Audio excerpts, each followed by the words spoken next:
Salam sejahtera, nama saya Sahiza Inding dari kumpulan C dalam HNF 3012 Falsafah Ilmu. Tajuk yang akan saya bahas ialah perbandingan epistemologi antara agama dan etisme. Terlebih dahulu saya akan menjelaskan makna epistemologi. Epistemologi ini berasal dari bahasa Yunani episme yang membawa maksud pengetahuan atau ilmu pengetahuan.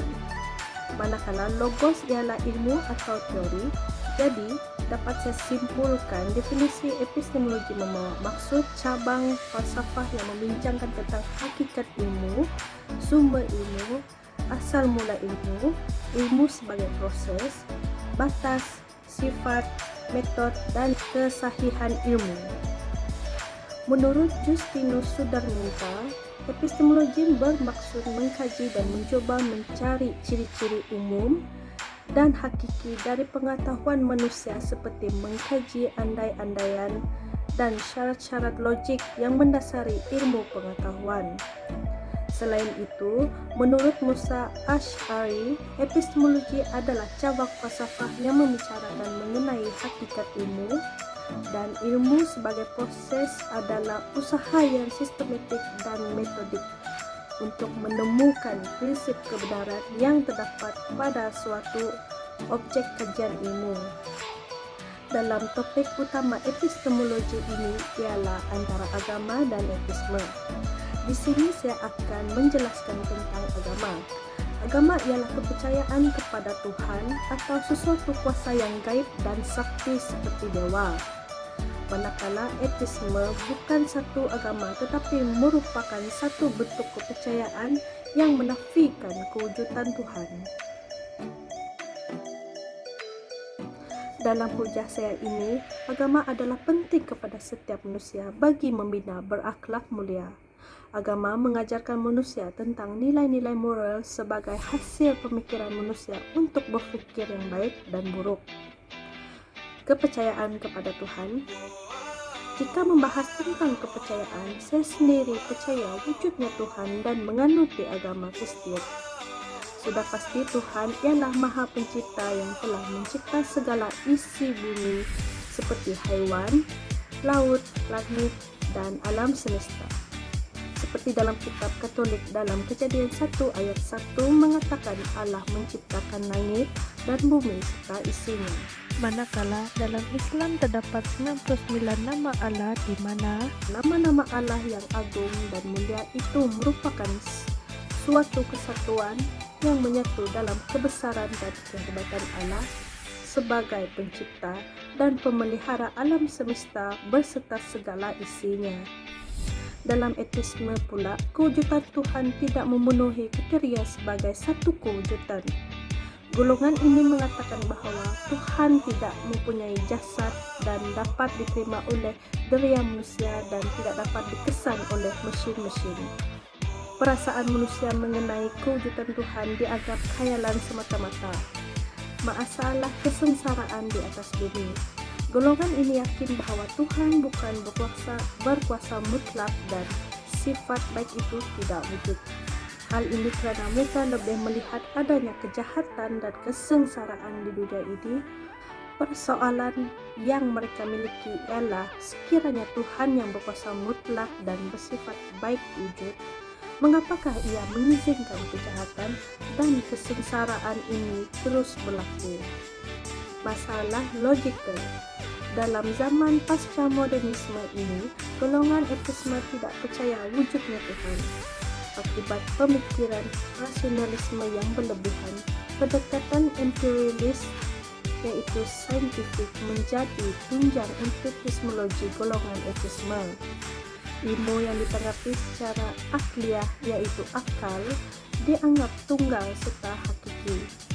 Manakala persoalan falsafah dan aliran metafisik yang berkaitan dengan agama dianggap tidak relevan.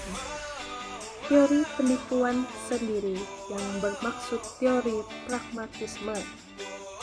Dalam etisme mengatakan manusia mencipta Tuhan untuk tujuan kawalan sosial dan sebagai tongkat untuk menghadapi kematian ataupun kesusahan.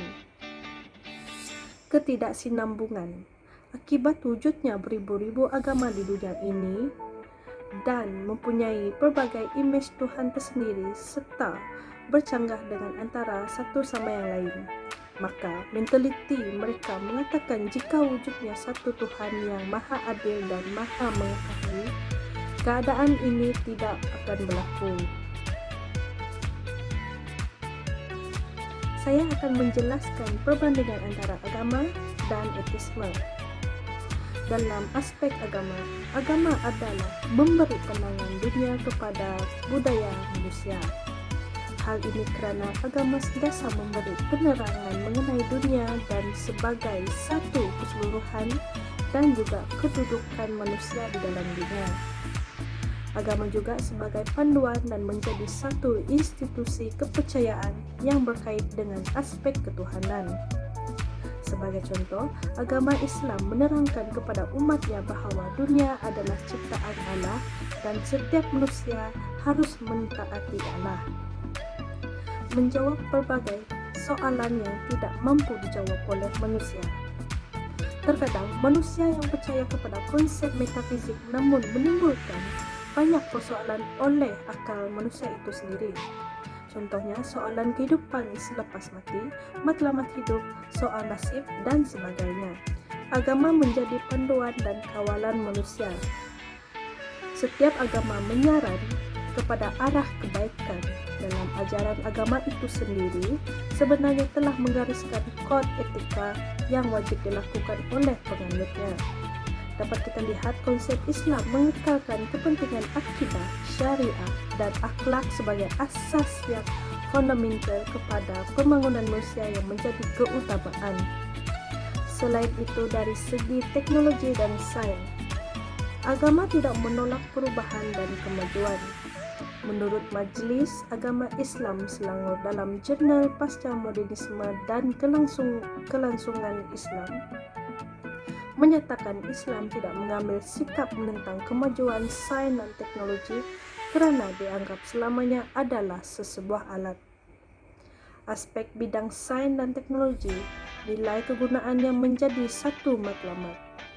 Sekiranya sains dan teknologi mengangkat akal budi insan, maka ia sesuatu yang bermanfaat. Berbeza pula dengan aspek etisme. Golongan etisme ini hanya mementingkan perkembangan teknologi dan sains. Dengan ada kuasanya teknologi, manusia tidak lagi bergantung kepada kuasa gaib seperti Tuhan untuk menghadapi waktu genting dalam hidup. Pengetahuan dalam sains juga membolehkan manusia menjawab kebanyakan misteri alam semesta yang dulunya memerlukan Tuhan sebagai medium jawapan. Selain itu, pahaman sosial progresif. Dalam golongan etisme menganggap adat dan norma dalam masyarakat merupakan satu pemboleh ubah yang akan berubah-ubah mengikut peredaran masa. Lebih-lebih lagi, masyarakat ini menyanjung nilai pembaharuan dan mengkaji nilai lama. Faktor morality. Etis percaya bahawa moral tidak perlu wujud daripada rasa takut terhadap neraka ataupun ganjaran daripada syurga. Mereka menganggap bahawa kebolehan manusia untuk berlaku baik atau sebaliknya tidak memerlukan kewujudan Tuhan dan syaitan. Malah etisme ini mewujudkan pelbagai aliran dan pemikiran. Sebagai contoh, aliran sekularisme yang merupakan satu doktrin yang menolak agama dalam hidup. Pada pendapat saya, sebagai seorang manusia, kita perlulah percaya kepada Tuhan.